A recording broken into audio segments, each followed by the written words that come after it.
शिल्पा की आदतें ठीक नहीं थी। वो ना बोलने से पहले कुछ सोचती और ना ही कुछ करने में। उसकी इस आदत से सभी परेशान रहते। बहन, घर पर मेहमान आए हैं और शक्कर खत्म है, थोड़ी शक्कर दे दो, मैं बाजार जाऊंगी तो ले आऊंगी। अरे शिखा बहन, तुम तो माफी करे, जब देखो तुम्हारे घर में कुछ न कुछ खत्म ही रहता है। अरे शिल्पा, चिल्ला क्यों रही हो? कहा ना घर में मेहमान बैठे हैं, सुन लेंगे। सुन लेंगे तो सुन ले, तुम लोगों की मांगने वाली आदत तो बंद होगी। अच्छा शिल्पा, ना दो शक्कर, लेकिन बात तो अच्छे से करो। एक कटोरी शक्कर के लिए तुमने मेरी बड़ी बेइज्जती कर दी।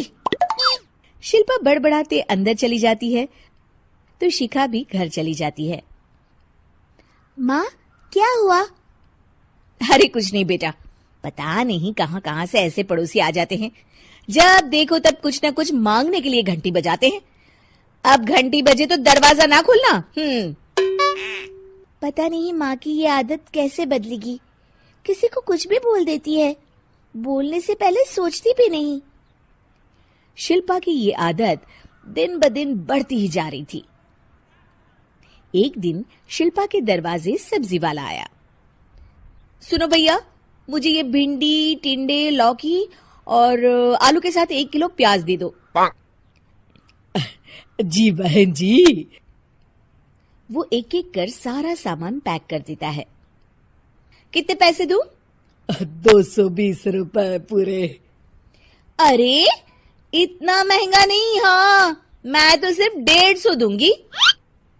नहीं, पैसे तो पूरे लूंगा, नहीं तो सब्जी वापस कर दो। ऐसे कैसे वापस कर दूंगी? मैं तो एक भी सब्जी वापस नहीं करूंगी। और हाँ, रही बात पैसों की, तो लेना है तो 150 ले लो, वरना मेरे मोहल्ले में घुसने तक नहीं दूंगी। हाँ। अरे नहीं बहन, हम लोग गरीब लोग हैं, ऐसा ना करो। पकड़ो ये 150 और दफा हो जाओ। शिल्पा की बेटी अंदर से ये सब देख रही थी। शिल्पा, तूने तो हद कर दी। बेचारा गरीब आदमी, उसका तो गुजारा ही इसी से होता है।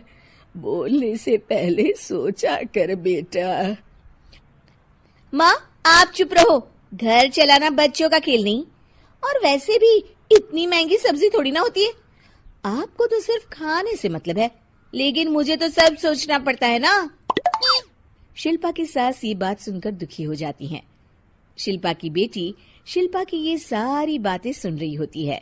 शिल्पा की बेटी एक दिन माँ से कहती है, माँ, ओ माँ, जरा यहाँ तो आना। ओहो, क्या हुआ? क्यों चिल्ला रही हो ऐसे बेटा? हुआ क्या? ये देखिए मेरी स्कूल की ड्रेस कितनी गंदी हो गई है, इसे कौन धोएगा?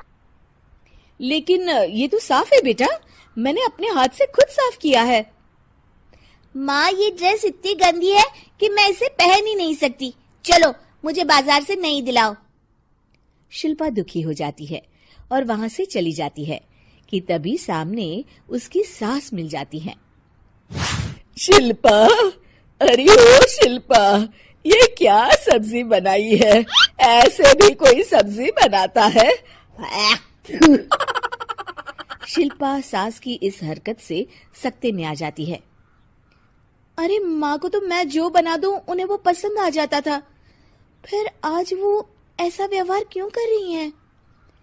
शिल्पा कुछ समझ पाती कि थोड़ी ही देर में उसका पति आ जाता है। अरे शिल्पा, ये क्या है? क्या हुआ आपको?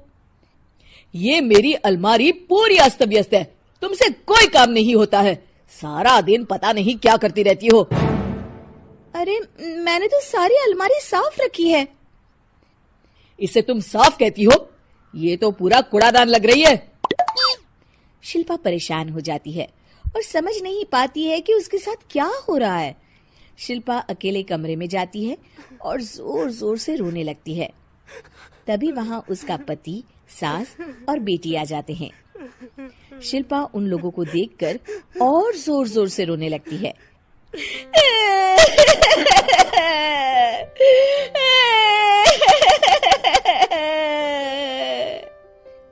कि तभी उसकी सास उससे कहती है, क्या हुआ? यहाँ बैठकर रोती रहोगी या फिर खाने को भी कुछ बनाओगी? माँ, पहले आप बताएं, आप लोगों को क्या हुआ है जो मुझसे ऐसा व्यवहार कर रहे हैं? वही हुआ है जो तुम्हें रोज होता है। मैं समझी नहीं। माँ, आज घर वालों ने आपसे बुरा व्यवहार किया तो आपको कितना बुरा लगा ना? हाँ, मुझे बहुत बुरा लगा। मुझे अच्छा नहीं लगता कोई मुझसे इस तरह से बात करे। सही कहा शिल्पा, जो चीज तुम्हें खुद के लिए अच्छी नहीं लगती वो तुम्हें दूसरों के साथ भी तो नहीं करनी चाहिए। बेटा, हम तुम्हारे अपने हैं, फिर भी तुम्हें अपनों की बात का बुरा लगा। लेकिन सोचो, जिन बाहर के लोगों से तुम ऐसा व्यवहार करती हो उन्हें कैसा लगता होगा। हाँ माँ, आप सच कह रही हैं। मैं आप लोगों से माफी मांगती हूँ। मुझे कड़वा नहीं बोलना चाहिए। मैं समझ गई, मैं आपकी हूँ इसलिए आप लोगों ने मुझे सुधरने का वक्त दिया और मेरा साथ दिया। लेकिन जिन बाहर के लोगों से मैं बुरा व्यवहार करती आई, वो लोग मेरे कड़वे बोल से कितने दुखी होते होंगे। मैं वादा करती हूँ, आज से ऐसा व्यवहार किसी के साथ नहीं करूंगी। सीख, हमें दूसरों के साथ वैसा ही व्यवहार करना चाहिए जो हम खुद के लिए अपेक्षा करते हैं।